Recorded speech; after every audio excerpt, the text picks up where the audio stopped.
భగవద్గీత రెండవ అధ్యాయం సాంఖ్యము మరియు యోగము 48వ శ్లోకం యొక్క ఆధ్యాత్మిక అంతరార్థము.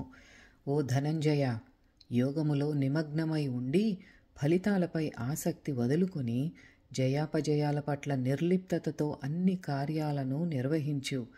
ఈ సమభావము లేదా మానసిక సమతుల్యతే యోగము సుమా. ఈ సమతుల్యతే ఆత్మ యొక్క స్వాభావిక స్థితి, తన సహజ స్థితి.